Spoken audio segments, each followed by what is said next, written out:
অবশেষে বাস্তবায়ন। জাতীয় নবম পে স্কেলের পূর্ণাঙ্গ কাঠামো অনুমোদিত। শিক্ষক চাকরিজীবীদের আন্দোলনের বিজয়।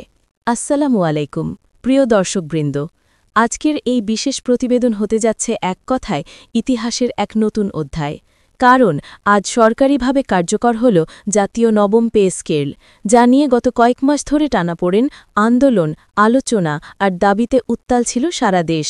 আজ আমরা আপনাদের সামনে তুলে ধরব আন্দোলনের চাপ, প্রধান উপদেষ্টার বৈঠক, পে কমিশনের বক্তব্য, শিক্ষক কর্মচারীদের কঠোর অবস্থান এবং শেষ মুহূর্তে গৃহীত নতুন বেতন কাঠামো। এটি শুধু একটি সংবাদ নয়, এটি লক্ষ লক্ষ সরকারি চাকরিজীবীর বিজয়ের ঘোষণা। তাই বন্ধুরা, ভিডিওটি শুরু থেকে শেষ পর্যন্ত দেখুন এবং এখনও যারা চ্যানেলটি সাবস্ক্রাইব করেননি, এখনই চ্যানেলটি সাবস্ক্রাইব করে বেল বাটন টিউন করে দিন। গতকাল থেকে ফেসবুক, ইউটিউব, মাঠ, অফিস, স্কুল সব জায়গায় একটাই আলোচ্য বিষয়, নবম পে স্কেল কবে। শিক্ষক কর্মচারীরা সব বিভাগ থেকে একযোগে আন্দোলনে নেমেছিলেন। ঢাকা, চট্টগ্রাম, রাজশাহী, খুলনা, বরিশাল, সিলেট সব জায়গায় সরকারি কর্মচারীদের একই দাবি, সর্বনিম্ন বেতন ৩৫,০০০ টাকা, সর্বোচ্চ বেতন ১,৮৫,০০০ টাকা। ১.৪ অনুপাত বাস্তবায়ন, ভারতের ন্যায় গ্রেড কাঠামো, ১০০% পেনশন বহাল। উচ্চ মাধ্যমিক, প্রাথমিক, টিচার্স ট্রেনিং, কলেজ সব দপ্তরে শিক্ষকেরা ঘোষণা দেন, এই বেতন বাস্তবায়ন না হওয়া পর্যন্ত আন্দোলন চলবেই। দেশের সরকার পরিচালনার কেন্দ্রে চাপ বাড়তে থাকে। মিডিয়া, সোশ্যাল মিডিয়া, শিক্ষক সংগঠন, প্রশাসনিক কর্মকর্তা সবাই বলছিলেন এবার সিদ্ধান্ত নিতেই হবে। ঠিক এই পরিস্থিতিতেই প্রধান উপদেষ্টা জরুরি বৈঠক ডাকেন। প্রধান উপদেষ্টার কার্যালয়ে ঐতিহাসিক বৈঠক। বিকেল ৩:৩০ ঢাকায় প্রধান উপদেষ্টার কার্যালয়ে শুরু হয় অত্যন্ত গুরুত্বপূর্ণ বৈঠক। বৈঠকে উপস্থিত ছিলেন পে কমিশনের চেয়ারম্যান, নবম পে স্কেল বাস্তবায়ন কমিটির শীর্ষ কর্মকর্তারা, অর্থ উপদেষ্টা, শিক্ষা উপদেষ্টা, জনপ্রশাসন মন্ত্রণালয়ের সচিব, অর্থ মন্ত্রণালয়ের অতিরিক্ত সচিব, পে সেলের বিশেষজ্ঞ দল। বৈঠকের প্রথম থেকেই পরিবেশ ছিল উত্তেজনাপূর্ণ। শিক্ষক ও কর্মচারী প্রতিনিধিরা সরাসরি বলেন, মানবিক জীবনযাপন অসম্ভব হয়ে পড়েছে। ৩৫,০০০-এর কমে সর্বনিম্ন বেতন আমরা গ্রহণ করব না। শিক্ষক ও কর্মচারীরা বৈঠকে সরাসরি ৫টি মূল দাবি উপস্থাপন করেন। ১. সর্বনিম্ন বেতন ৩৫,০০০ টাকা। ২. সর্বোচ্চ বেতন ১,৮৫,০০০ টাকা। ৩. ১.৪ অনুপাতে বেতন কাঠামো। ৪. ভারতীয় গ্রেড অনুসরণ। ৫. পেনশন ভাতা ১০০% বহাল। তাদের বক্তব্য ছিল অত্যন্ত দৃঢ়। বেতন কাঠামো শুধু টাকা নয়, এটি মর্যাদা, এটি বাঁচার অধিকার। তারা প্রধান উপদেষ্টাকে স্পষ্ট জানিয়ে দেন, এই দাবিগুলো বাস্তবায়ন না হলে আন্দোলন আরও বিস্তৃত হবে। এই মুহূর্তে পুরো বৈঠক কক্ষ নিস্তব্ধ। সবাই অপেক্ষা করছিল পে কমিশনের ব্যাখ্যার জন্য। পে কমিশনের চেয়ারম্যান একটি বিশদ বিশ্লেষণ উপস্থাপন করেন। তিনি বলেন, দেশের বর্তমান বাজেট ও রিজার্ভ চাপে একসাথে সব দাবি বাস্তবায়ন করা সম্ভব নয়। তারপর তিনি দেন একটি নতুন প্রস্তাব, নতুন বাস্তবসম্মত কাঠামো। প্রস্তাবিত সর্বনিম্ন বেতন ৩২,০০০ টাকা, সর্বোচ্চ বেতন ১,৭০,০০০ টাকা। গ্রেড কাঠামো ভারতীয় মডেল অনুযায়ী ১.৪ অনুপাত যতটা সম্ভব বজায়।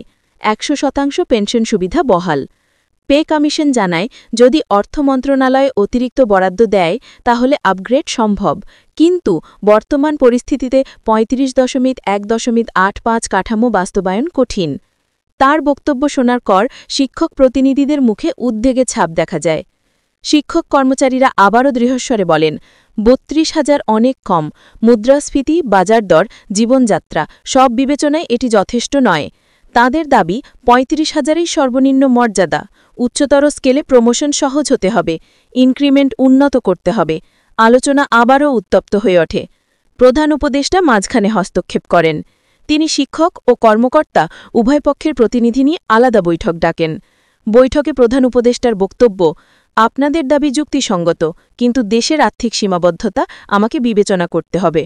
আমি এমন একটি সিদ্ধান্ত দিতে চাই যেটি শিক্ষক কর্মচারীদের মর্যাদা রক্ষা করবে এবং রাষ্ট্রের বাজেটও পরিচালনযোগ্য থাকবে। তিনি বলেন, পে কমিশনের প্রস্তাবের ভিত্তিতে কিছু সংশোধন এনে আমি আজ সিদ্ধান্ত দেব। এতে বৈঠক কক্ষে আবারও আশার আলো জাগে। বিকেল ৪টি থেকে ৭টা পর্যন্ত টানা ৩ ঘণ্টা ধরে চলে রুদ্ধশ্বাস আলোচনা। এক পক্ষে শিক্ষক ও কর্মচারীর যুক্তি, অন্য পক্ষে অর্থ মন্ত্রণালয় ও পে কমিশনের বাজেট হিসাব। শেষ ৩০ মিনিটে পরিস্থিতি একেবারে মোড় নেয়।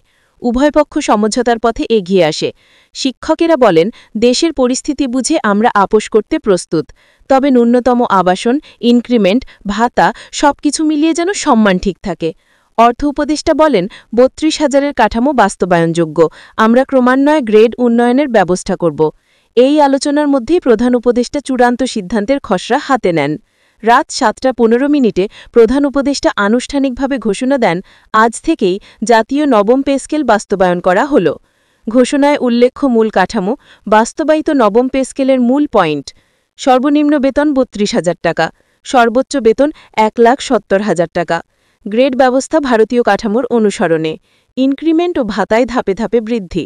ডিয়ারনেস অ্যালাওয়েন্সের আদলে নতুন ভাতা, ১০০% পেনশন সুবিধা বহাল। শিক্ষক ও কর্মচারীদের দাবির সর্বাধিক অংশ বাস্তবায়ন। আগামী অর্থবছরে আরও উন্নয়নের প্রতিশ্রুতি। ঘোষণা শোনার সঙ্গে সঙ্গে বৈঠক কক্ষ করতালিতে মুখরিত হয়। শিক্ষক ও কর্মচারী নেতারা বলেন, আমরা দেশের বাজেট বুঝি, আমাদের ন্যায্য দাবি অনেকটাই পূরণ হয়েছে, আমরা এই সিদ্ধান্তকে স্বাগত জানাই। শিক্ষকেরা বিশেষভাবে সন্তুষ্ট। গ্রেড রিফর্মে, ইনক্রিমেন্ট নতুন মডেলে, পেনশন আগের মতো বহাল থাকায় এবং ন্যূনতম বেতন ৩২,০০০-এ উন্নয়ন করায়। অবশেষে তারা ঘোষণা দেন, আন্দোলন স্থগিত, নতুন পে স্কেল আমরা মেনে নিচ্ছি। এই ঘোষণা শুধু একটি নতুন বেতন কাঠামো নয়, এটি একটি দীর্ঘ সংগ্রামের বিজয়। আজকের দিনটি চিরস্মরণীয় হয়ে থাকবে। যেভাবে চাপ, যুক্তি, আন্দোলন এবং আলোচনার মাধ্যমে বাস্তবায়িত হল জাতীয় নবম পে স্কেল। এটি লক্ষ লক্ষ শিক্ষক ও কর্মচারীর জীবনে আশার আলো নিয়ে আসবে, দেশের অর্থনীতিতেও নতুন প্রাণ সঞ্চার করবে।